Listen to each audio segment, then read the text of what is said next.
Assalamualaikum warahmatullahi wabarakatuh. Alhamdulillah, assalatu wassalamu ala rasulillah, amma ba'd. Kaum muslimin yang dirahmati Allah subhanahu wa ta'ala, kita kembali membahas video yang berisi dongengan para habaib kaum muslimin. Dan tentu membahas video tersebut tujuannya adalah untuk mengcounter supaya kaum muslimin ini tidak tertipu dengan dongeng-dongeng tersebut. Kemudian kami berusaha untuk meluruskan, untuk menyadarkan kaum muslimin yang sudah termakan dengan dongeng-dongeng tersebut, dengan doktrin-doktrin yang disebarkan oleh para habaib. Menjelaskan bahwa dongeng-dongeng tersebut adalah sesuatu yang menyesatkan. Dan tentunya mengajak kita semuanya untuk menggunakan akal sehat kita, menggunakan kewarasan kita, supaya kita tidak mudah terjebak di dalam pemahaman-pemahaman yang menyimpang. Kali ini ada video dongengan dari para habaib yang menarik lagi untuk kita bahas kaum muslimin. Kita langsung saja simak videonya. Kita wajib untuk jihad ketika orang kafir akan menguasai kita dan akan menjajah kita.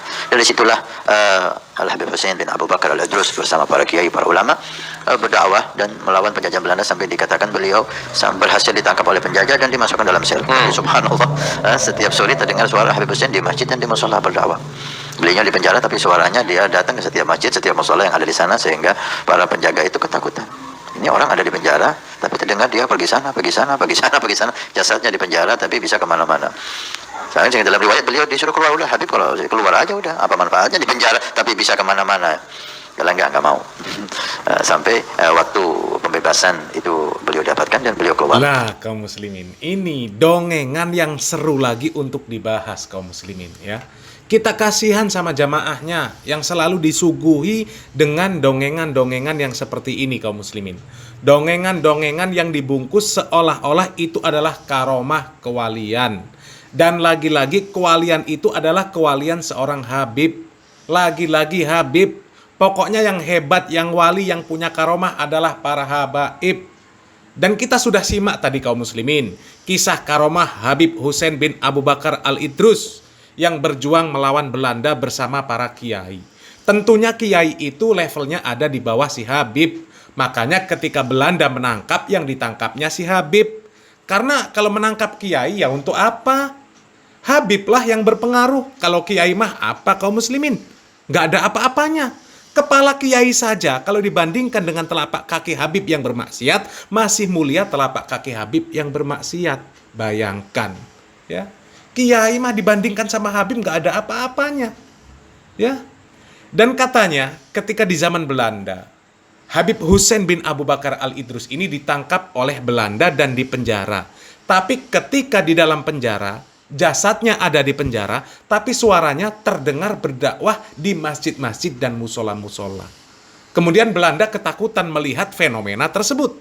Dan akhirnya Habib itu dikeluarkan. Katanya percuma di penjara. Karena masih bisa berdakwah di mana-mana. Terus ketika berdakwah, Habib itu berdakwah di masjid dan musola, jamaahnya itu siapa kaum muslimin? Ya. Dan kemudian kalau memang sesakti itu, kenapa tidak dibisiki saja para Belanda itu disuruh pulang, disuruh angkat kaki dari Indonesia? Pasti takut mereka kalau seperti itu kan. Ya, pas sudah dilepaskan, ya, nanti tinggal Habib itu mengeluarkan suara dari penjara tersebut, dari setiap markas-markas Belanda, suruh mereka angkat kaki dari Indonesia. Pasti lari terkencing-kencing mereka. Ya. Kenapa tidak dilakukan? Karena cerita ini cerita bohong, cerita dongeng. Buktinya apa? Buktinya Indonesia ini dijajah ratusan tahun. Itu Habib karomahnya kemana saja? Ini kan bohong kaum muslimin. Kalau masih percaya dengan cerita yang seperti itu, berarti terlalu. Kalau masih percaya juga artinya antara yang ceritanya, dan yang diceritai sama-sama membagongkan. Ayo, sadar.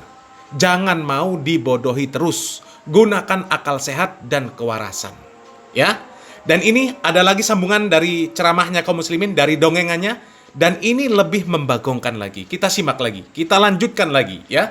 Kita simak, kita lanjutkan untuk mendengarkan dongengan dari Habib. Ada yang mengatakan bahwa Al-Habib Husain bin Abu Bakar Al-Idrus dicintai oleh masyarakatnya. Ketika meninggal, maka sebagian orang berusaha memakamkan Al-Habib Husain di Tanah Abang atau di tempat yang lain. Mungkin kecintaan masyarakat kepada beliau dan kecintaan Habib Husain kepada masyarakat sekitar sana membuat beliau tidak mau dimakamkan di luar sana. Beliau ingin dimakamkan di tempat beliau meninggal. Sehingga diriwayatkan ketika jenazah jasad Al-Habib Husain ditaruh di keranda dan dibawalah Al-Habib Husain ke pemakaman umum, dilihat kerandanya itu kosong, Al-Habib nggak ada di dalamnya, keluar. Dimasukkan lagi ke keranda, dibawa lagi, dibuka kerandanya, kosong, nggak ada Al-Habib di luar. Sampai 3 kali hal itu dilakukan, sehingga para solehin di zaman itu mengatakan Al-Habib tidak mau dimakamkan kecuali di tempat ini. Maka dimakamkanlah Habib Husain di pemakaman yang sekarang yang bisa Anda lihat. Jazakallah khair, tim Al-Wafa tadi menampilkan ini makam Al-Habib Husain bin Abu Bakar Al-Idrus luar Batang. Sehingga kalau kita saksikan tempat itu sekarang, subhanallah, tidak pernah lepas dari azab. Nah kaum muslimin, ini kan lebih konyol lagi kaum muslimin. Karena si Habib ketika hidupnya berwasiat, apabila nanti meninggal dunia, minta dikuburkan di suatu tempat yang sudah mungkin dia sukai lah ya. Kemudian ketika si Habib meninggal, dan yang menguburkan ini mau menguburkan ke tempat yang tidak sesuai dengan permintaan Habib semasa hidupnya. Kemudian pas sampai di kuburan, ketika kerandanya dibuka, mayat si Habib tidak ada. Mayatnya hilang kaum muslimin. Hilang entah kemana. Kemudian dimasukkan lagi. Ketemunya di mana? Tidak jelas.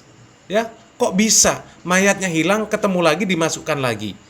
Apa mayatnya balik ke rumah? Atau kemana? Ya, kemudian dibawa lagi. Hilang lagi katanya kaum muslimin. Ya, katanya itu terjadi karena lokasi kuburan itu tidak sesuai dengan permintaan si Habib. Lah kalau masih bisa berontak, kenapa nggak berangkat sendiri mayatnya? Ya, berangkat sendirilah. Masih bisa berontak, masih bisa berontak. Ya berangkat sendirilah ke tempat yang disukai. Ya, ini dongeng apa ini, Bib? Ya, sudah meninggal masih juga menyusahkan orang. Ya tinggal dikubur. Ya, tinggal dikubur. Yang seperti itu kok dibilang karomah, menyusahkan itu. Karomah apa? Ya. Mbok kalau ceramah itu tidak usahlah cerita-cerita karomah-karomah yang model seperti itu. Ya ceramahlah, sampaikan kisah-kisah Nabi, kisah-kisah sahabat, kisah-kisah para ulama, supaya umat ini cerdas.